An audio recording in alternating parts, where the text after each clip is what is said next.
Hello everyone, my name is Varun. Today we are going to discuss about Big IPF5 LTM SSL offloading.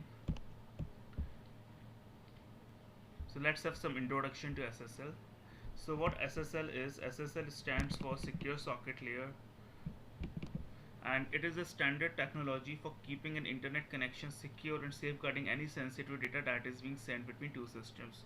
So SSL encrypts the data that flows between server and the client so that no one can modify the data or intercept it.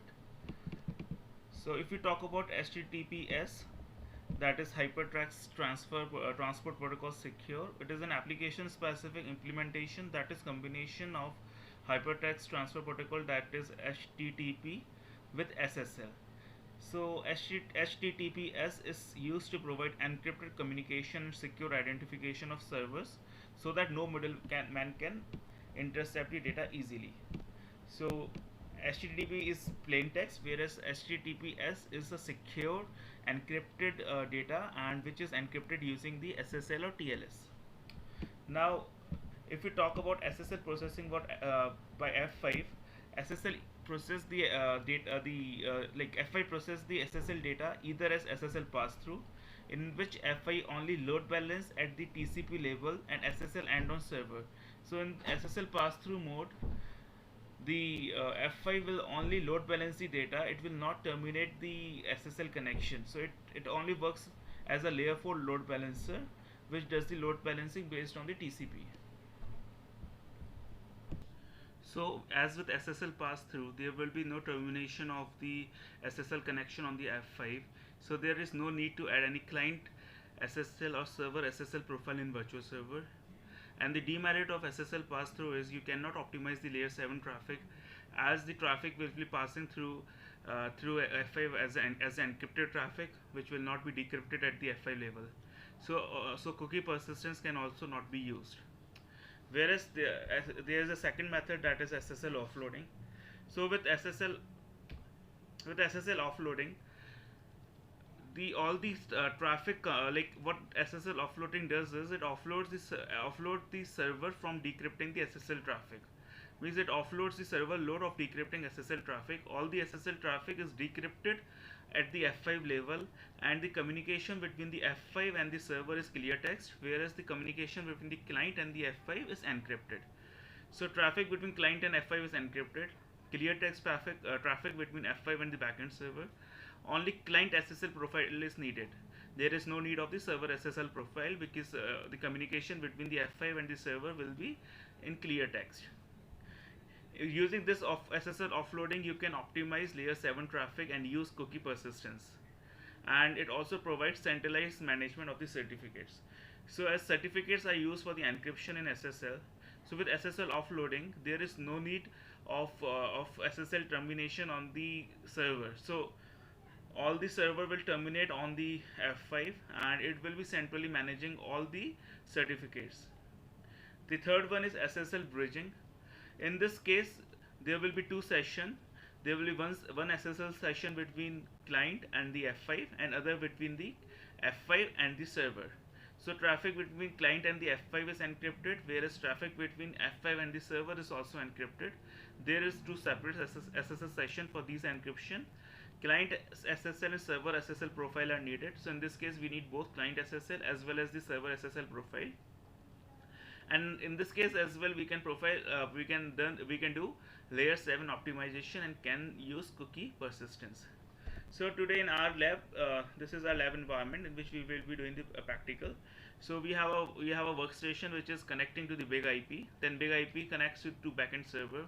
So basically we will be doing a 2-arm load balancer, where big IP is acting as the gateway for the backend server. The internal self IP of the big IP, that is 192.168.31.4, will be acting as a gateway for these two web servers, and the workstation will be connecting to the external interface of the big IP, and the IP of the workstation will be the gateway for big IP. So the virtual server that we will be using is 192.168.6.10. So management IP of the big IP is 192.168.27.10, External interface IP is 192.168.110.2.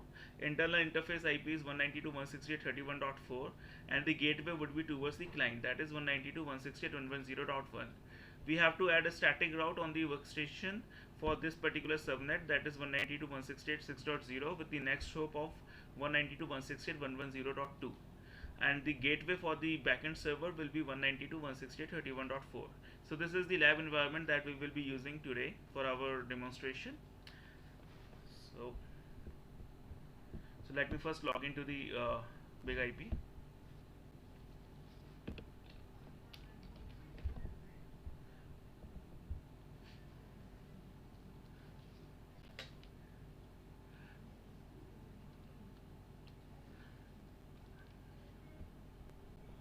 So as we are doing SSL offloading, so there will be a secure connection between the client and the F5. F5 will present a certificate to the client web browser, and that certificate will be used for encryption, for traffic encryption in between the client and the F5, whereas F5 and server will communicate over clear text.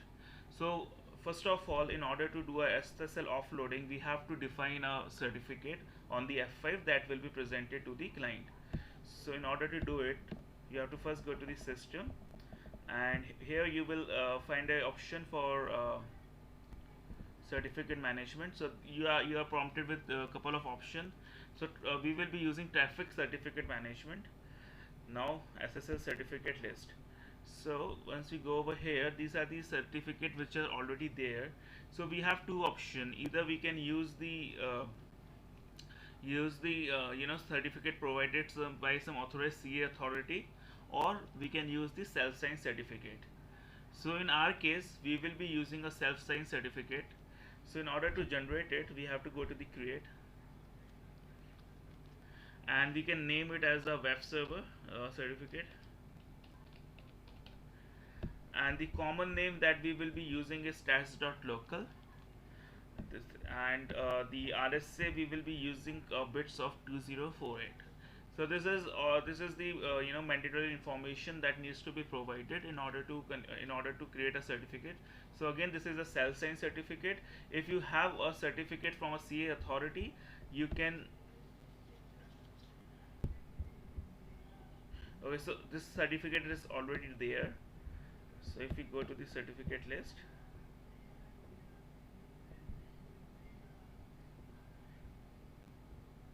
we already have this web server certificate, that is a self-signed certificate. And if you want, if you have a certificate from a authorized CA certificate authority, then you can also import it here, but we will be using this web server certificate. Now the second step would be to create a client SSL profile, as we are using client and SSL connection between client and the F5 load balancer. So we need a client SSL profile. In order to create a client SSL profile, you have to go to the profile, then to SSL, then a client, and then we can add a new profile here. So again, I'll just name it as web-server. Now parent profile, we can choose any of the pre-configured parent profile. I will be using client SSL. Now we have to customize the certificate keychain. So we'll just click on custom, and we have to add a certificate keychain. So what we will add the certificate that we have created, a self-signed certificate, and the key will be default. Or we can also, if you want, you can also use the key which is there in the web server certificate. Then again, for chain,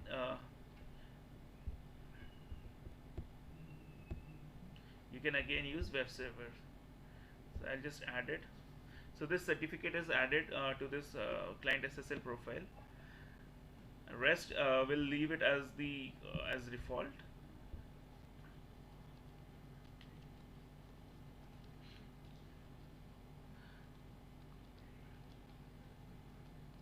Now our client SSL profile has been created by name of web server. Now the next step would be to create a virtual server. So in order to create a virtual server, we could go to a virtual server list.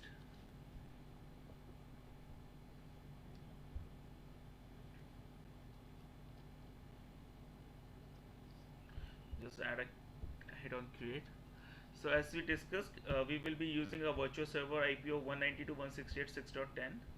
So here we are configuring a 2-arm load balancer where the gateway for the backend server is the F5 internal IP, internal interface, and the virtual server IP that we will be using is 192.168.6.10. So source address we will leave it as blank. So this is our virtual server ID. This will be listening at port 443. Right now,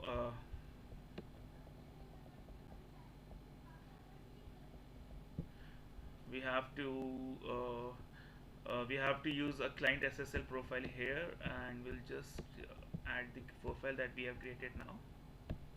So we have given the IP, we have given the port that we will be using. Protocol profile client will use this TCP, and the HTTP profile for client we will use HTTP, this one.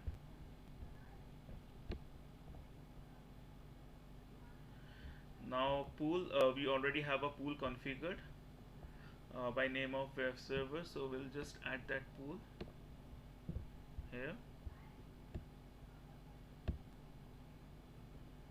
Let's hit finish.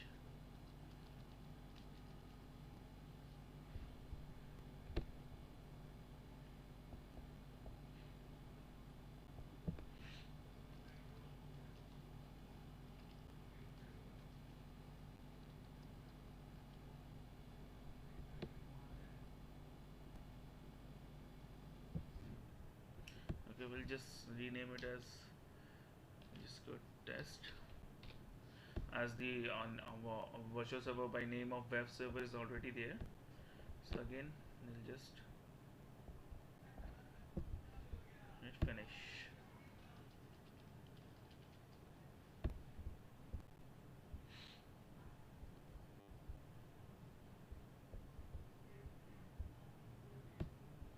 So our web server pool is the virtual server is configured. It's showing down because the pool should be down. So if we go to the pool list, we are using this pool,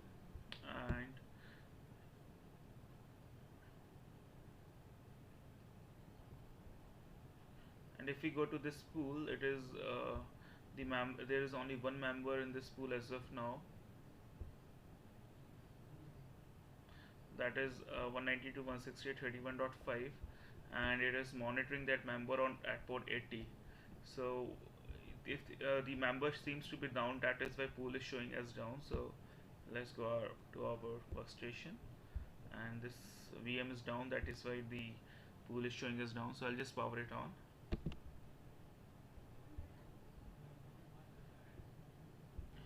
Now the server is up, so pool should also come up.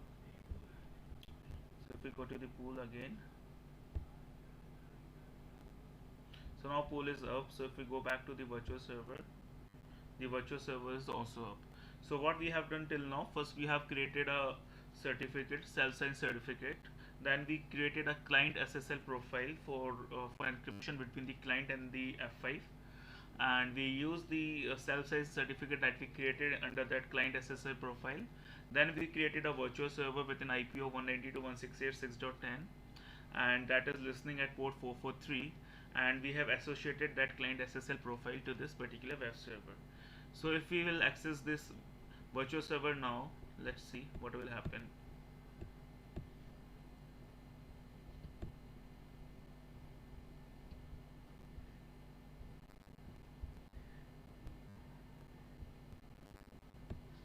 So I'm going to access the virtual server.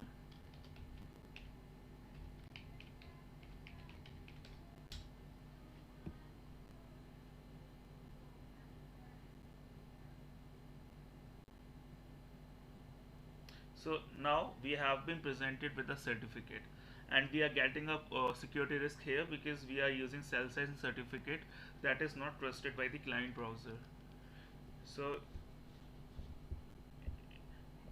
we have to accept this risk, and then we can continue with it. And if you want to see the certificate, which certificate is provided to the web browser from the F5 is this test.local that we have added in the client SSL profile that we have used.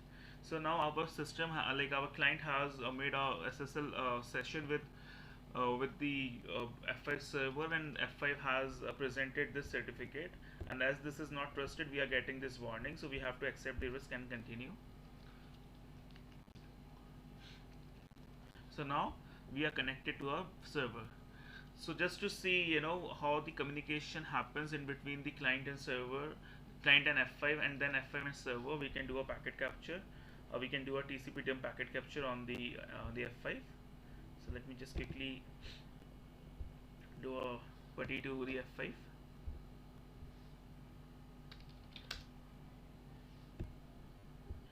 So we will be doing a TCP dump on the client IP. So in order to do a TCP dump, we have to write TCP dump command, and then -ni. Then we have to define the interface on which we want to run the TCP dump. So as we are using a 2-arm load balancer, and our client is connected to the external interface of the load balancer, that is 1.2. So we will first do a packet capture on 1.2 to see what all traffic is seen there, and we'll just put a filter for our client host IP, that is 192.168.110.1. Now let me again restart this session. So see, this is our client IP 192.168.110.1. So there is a SYN message from there's a TCP handshake from between the client and the server, and the protocol that is used is HTTPS, right?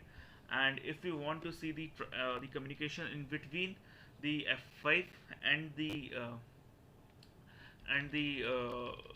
backend server, we have to run a packet capture on host on interface 1.1, because 1.1 is our internal interface which is connecting to the backend server, and 1.1 is acting as a gateway as well for the backend server. So in order to see the communication in between the F5 and the backend server, I'll just run this packet capture. Now if I again refresh it, now in between the F5 and the backend server, we have a communication over HTTP. So means between as we are doing SSL offloading, so client does a SSL session with the F5. F5 decrypted the traffic and sent the request in a clear text, that is HTTP, to the backend server. Okay. And as we are using a 2-arm load balancer, so there is no SNET, there is only DNET. So the initial request came in from 192.168.110.1 towards 192.168.6.10. Then F5 do a DNET. So source IP remains the same, 192.168.110.1, and the destination IP is changed to 192.168.31.5. The communication between the client and the F5 was HTTPS secure, and in between these the in between the server and between the F5 and the server, it is clear text. Okay. Now let's assume a scenario in where customer by mistake, the client which is using the HTTP server, which is accessing this virtual server, haven't used HTTPS. Instead of HTTPS, they are using HTTP. So if we do this, this will not work. So in order for this to work, we have to make a HTTP redirect profile, or we have to make a HTTP redirect IRule, so that HTTP traffic will be redirected to the HTTPS. So in order to do that, we have to first create one more virtual server. We have to create one more virtual server for that, and that will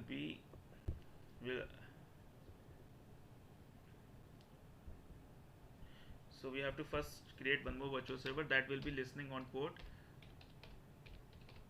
HTTP,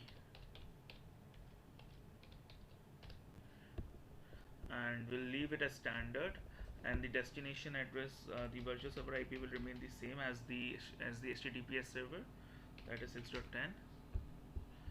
The port will be 80, because this will be listening to any request that is coming on the port 80. So if I mistake any client used HTTP instead of HTTPS, the request will come to this virtual server, and we will use a HTTPS redirect iRule to redirect this request to the HTTPS virtual server. So in this case, we will uh, we will not use any pool, because this is simply to redirect the traffic coming at port 80 to port 443. Now in this case we have to use a iRule to redirect the HTTP traffic to HTTPS. So let me finish it and create a iRule first, then we'll recall that iRule in this virtual server. So go to the iRule list.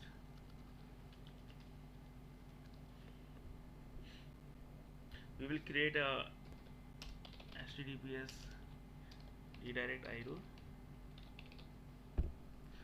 We will say whenever there is an HTTP request,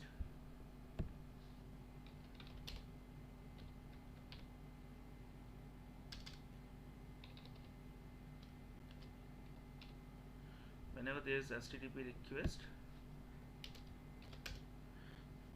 we will redirect the request to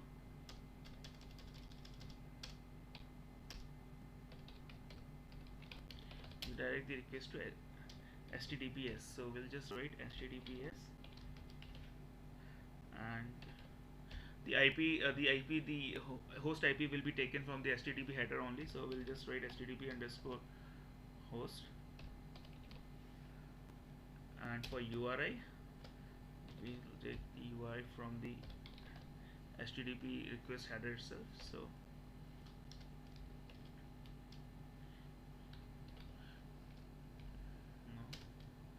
this is a simple iRule which says that whenever there will be an HTTP request, redirect it to the HTTPS and use the same IP and the URI that is in the HTTP request. So we'll just save it.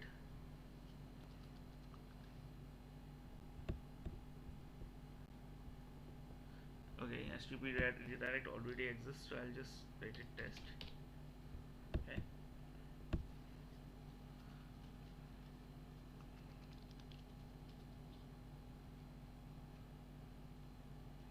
Now we have created it, so we'll just go to the virtual server that we have created for port 80.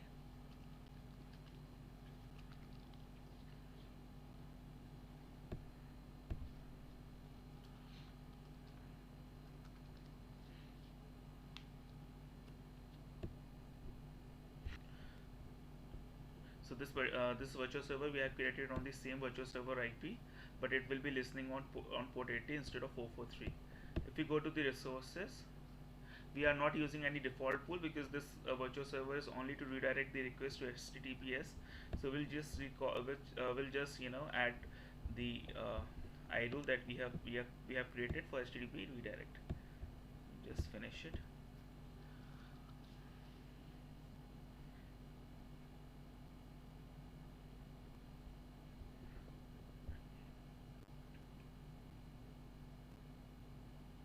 So now again we will try to access the HTTP.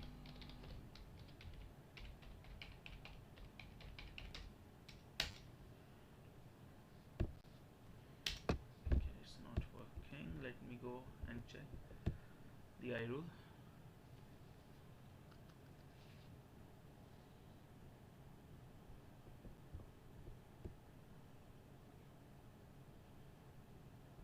Okay, iRule is not yet added, so let's add the iRule again.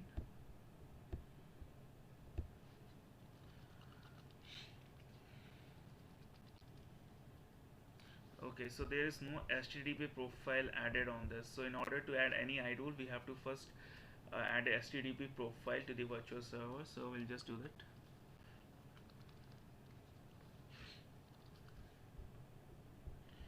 So we just go down and add a HTTP profile. Okay, and here it is. Just add HTTP and update this virtual server. Now again we'll go to the resources and we'll add the iRule.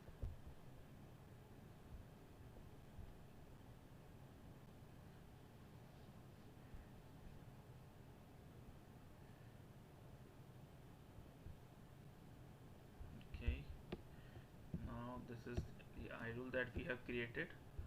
Again, finish.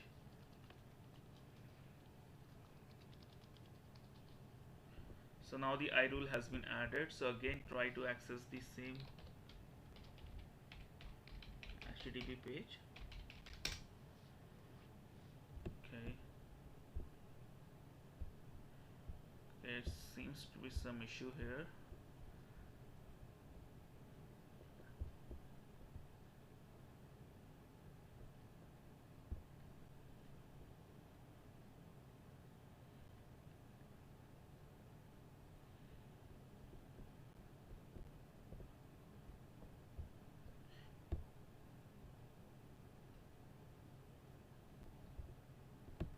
So here we are receiving the request on this virtual server for which is listening at port 80, but somehow the iRule is not working. So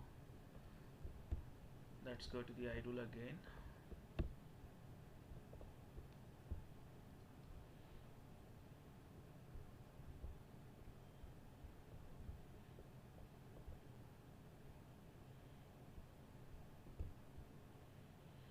So it says whenever HTTP request redirect to HTTPS, HTTP host, HTTP URI. Okay, this seems to be fine.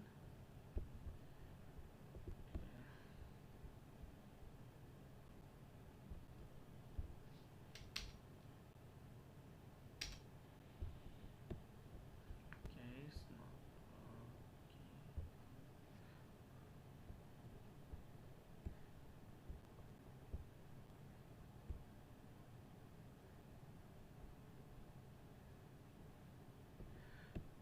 so we are getting the request, but it is somehow it is not redirecting. So let me make some modification in the iRule and see if it makes some difference.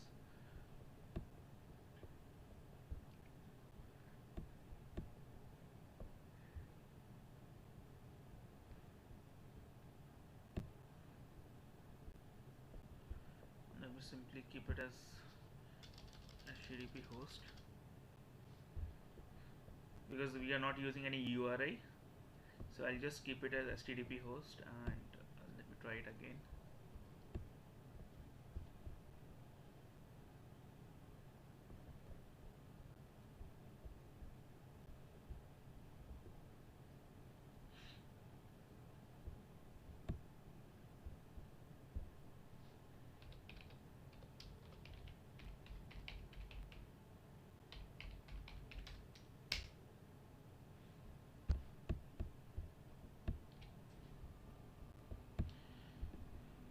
Okay.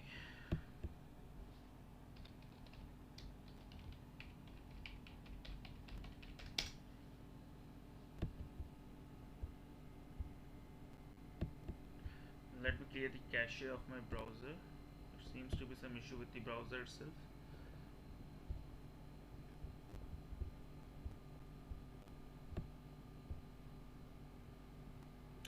I'll just pause this video. Meanwhile, I'll just clear the cache. Okay, so I have cleared the cache and the history of the browser. Now it's working.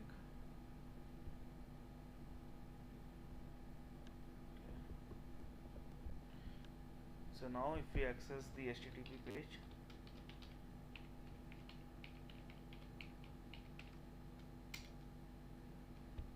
yes, just a minute. Let me clear the history again.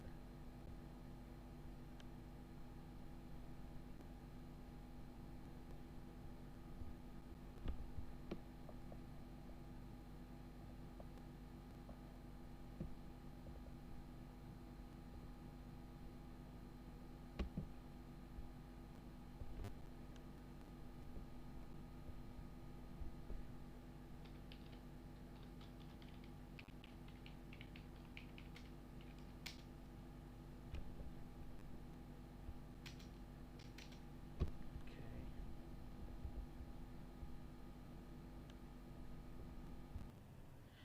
So after clearing the cache and the history, it is working now. So if we go to the HTTP page again, it will be redirect to the HTTPS. can accept this and continue. So we have created two virtual server, one listening at port 80 to redirect the request to the HTTPS virtual server, such that if someone access the virtual server using HTTP instead of HTTPS, then he can be redirected to the HTTPS server. Hope this video is helpful, and if you have any query, please post a comment. Post a query in the comment section. Thank you.